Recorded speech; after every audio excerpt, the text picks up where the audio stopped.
你就讲完那8个字，然后导播我们就结束，我们就什么也都不要聊了。然后你随时可以开始，头先低下来。光复香港，时代革命。导播可以切回来了。好，导播谢谢，好，可以了，这样可以吧？嗯，好，聪哥，我们会进破口吗？这访问会不会太短？我觉得这样就够了啦，我觉得其他东西也不用。Hello everyone, welcome to NeoUnrealist. I go away for a minute and come back and all hell breaks loose. I mean, a few weeks ago I did a video on Blizzard bringing back old school vanilla World of Warcraft, with the release of World of Warcraft Classic, and it was practically a love letter in praise of Blizzard responding to what its customers have long wanted from it, and as a result, they benefited commercially by bringing back millions of old players who'd stopped playing the game, as well as now players curious, new players, they're curious to see, what old WoW was like, with all those old timers that would tell them, hey, well, back when I played WoW, we had to walk 10 miles in the snow to get to a dungeon, you know what I mean?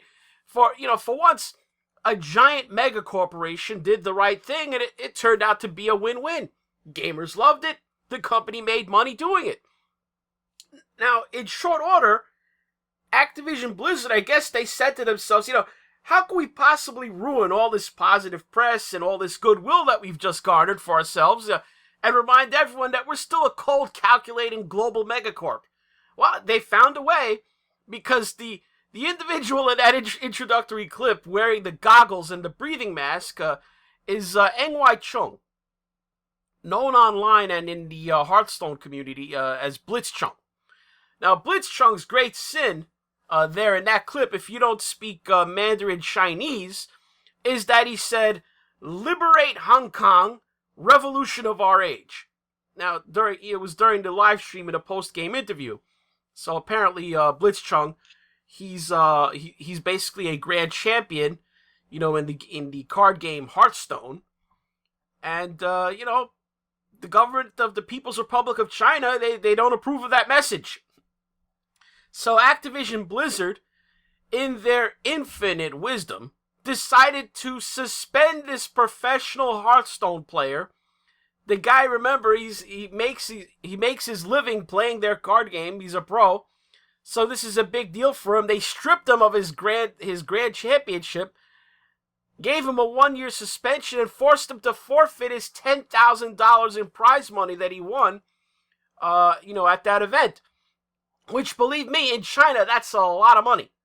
So Blitzchung, this dude in Hong Kong, can't express his opinion supporting the vast majority of the people in the place where he lives in their desire to keep the tentacles of the Chi-Com central government in Beijing out of further control of their lives in Hong Kong.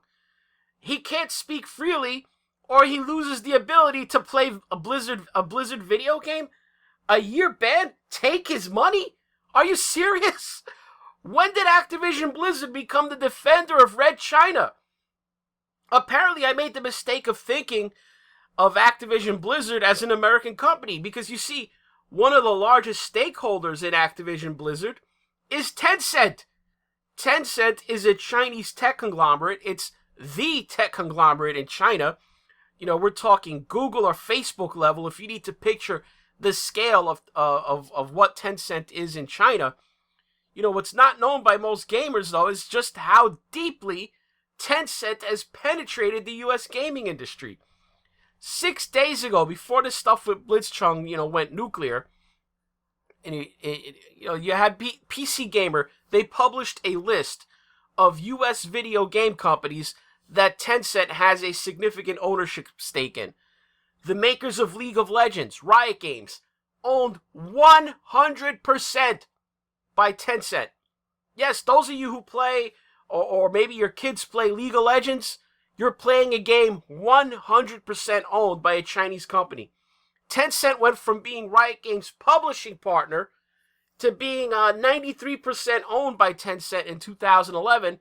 They sold out for $400 million. But in 2015, Tencent bought out the last 7% of the company, taking complete control of the company, at the very moment that League of Legends blew up to become one of the world's biggest esports.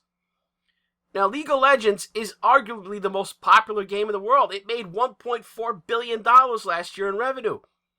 And when Tencent declined to, they didn't want to put a mobile game out of League of Legends just yet. Tencent said, "Oh, really?" They went and made a clone of League of Legends. Remember, they own the company, they own the property, they could do whatever they want. They called it Arena of Valor and released it as a mobile game in Asia, and they're making tons of money cutting other people at Tencent out. You think Riot Games, after that, they don't feel like the guy in was the last Nolan Batman movie who was surprised to discover that he had no control over Bane? I mean, so you don't play League of Legends. You don't care about that kind of game. All right, at least China doesn't control any of the big AAA companies, right? The big boys. Oh, wait a minute. Epic Games, 40% owned by Tencent. Yes, the company that makes the most popular video game engine, the Unreal Engine, and has the most profitable game in the world, Fortnite. And believe me, if you're not playing Fortnite, if you have kids, they probably are. 40% owned by China's Tencent. Think of it. That's the number 2 game, largest game company in the world, or at least in the Western market. Epic Games. Thinking of switching to PlayerUnknown's Battlegrounds to escape, to get your Battle Royale fix away from Chinese influence? Forget it. Bluehole is owned 11.5% by Tencent. So, PlayerUnknown's Battleground, you can't even play that. So think about this. This Chinese megacorp owns huge chunks of the 2 biggest battle royale games that combined make over $3 billion a year in revenue. Ubisoft, I believe they're based in Canada, but most their biggest market is the US. 5% owned by, you guessed it, Tencent Games. So every time you start up your Xbox or your PlayStation, you play some Assassin's Creed, 5% of all the money that they make off that belongs to Tencent. Funcom, the guys who make Conan Exiles, 29% owned by, yet again, Tencent. I mean, I can go on and on with this. Is it any surprise that Activision-Blizzard is 5% owned by Tencent? You see, back in 2007, Activision merged with Vivendi Games so they could team up with Blizzard and make boatloads of money off of World of Warcraft. It was going, it was in its heyday back then.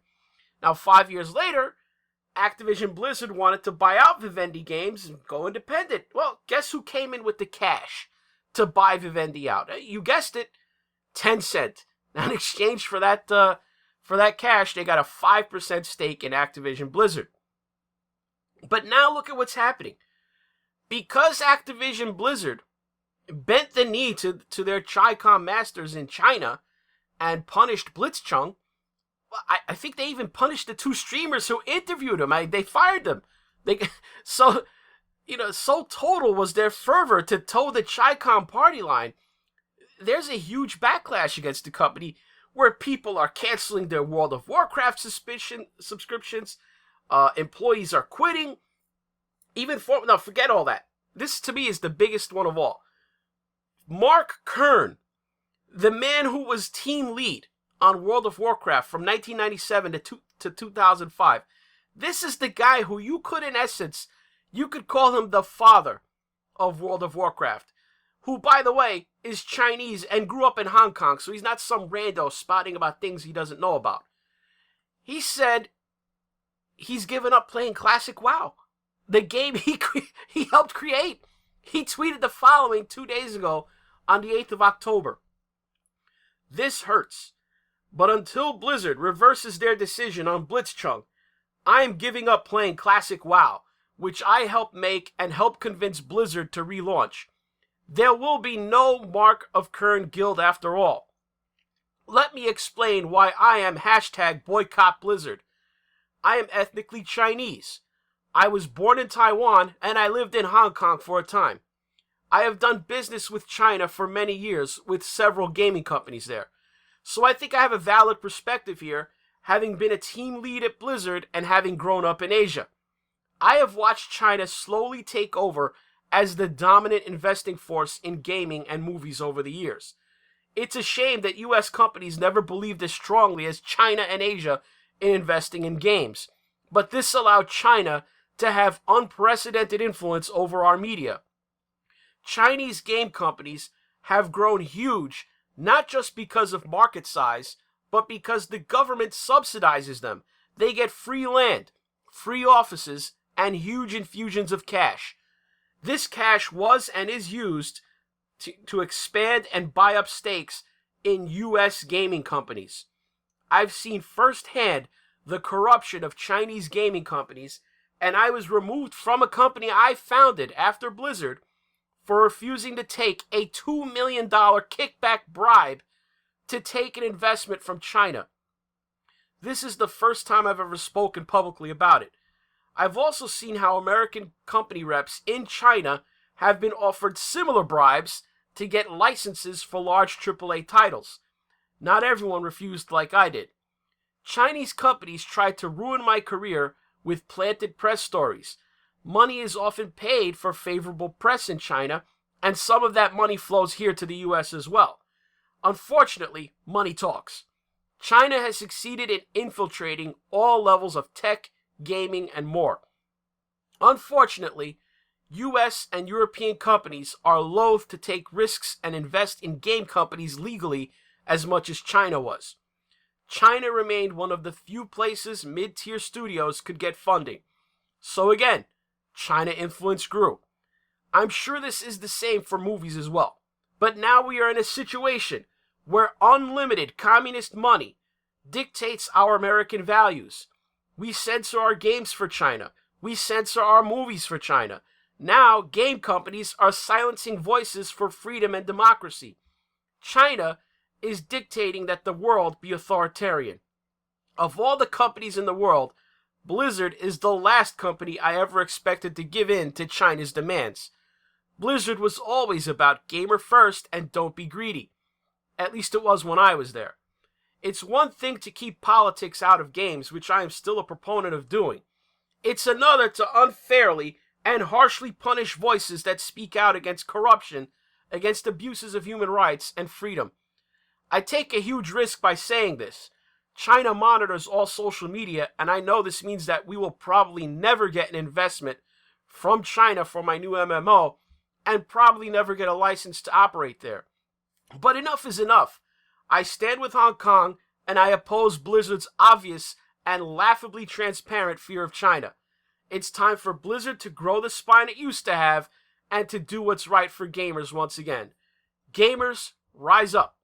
And yes, this means I will be refusing any deal for Epic exclusivity.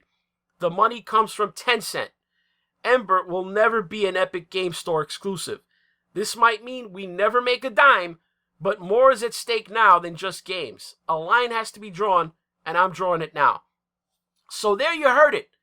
The man who ran the creation of the most successful, massively multiplayer online role-playing game in the history of video games, who is now creating a new MMO of his own, he just took a stand that will likely cost him any chance of doing business in China or getting funding from any company with a significant Chinese ownership, which, as I just read to you from that PC Gamer article, is pretty much most of the video game industry. This is the Chinese government buying its way into the United States entertainment industry, video games, movies, sports, and imposing the authoritarian Chi-Com party line on U.S. corporations, on you and me. I mean, it's not just the U.S. If you're in the European Union, if you're in Latin America, it's just the West in general. This is no accident. It's deliberate. And even some of the slowpokes in Washington have begun to notice. I mean, he wasn't the only politician to speak out on this so far, but the one who stood out the most on this, it's Florida Republican Senator Marco Rubio, and he tweeted the following. Recognize what's happening here. People who don't live in China must either self-censor or face dismissal and suspensions. China is using access to its market as leverage to crush free speech globally. Implications of this will be felt long after everyone in U.S. politics today is gone. Ding, ding, ding! Little Marco gets it. He understands that China is playing the long game. If you weren't around back in the 90s when the Bushes and the Clintons and their acolytes, they were selling us the line that by engaging with China economically, we would open their system up and we would change them. My friends, if it isn't clear to you now what a colossal blunder that was, I don't know what else to tell you. If anything, the total opposite has occurred. By engaging with China economically, we're closing ourselves up. They're changing us. American corporations are now against the values of free speech and self-determination and protecting the party line and propaganda of the Chi-Coms in Beijing.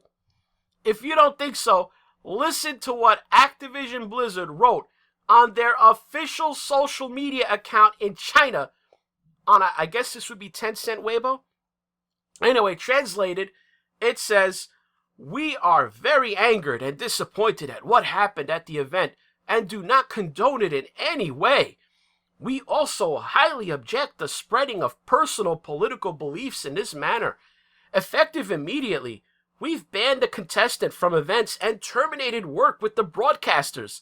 We will always respect and defend the pride of our country." You heard that.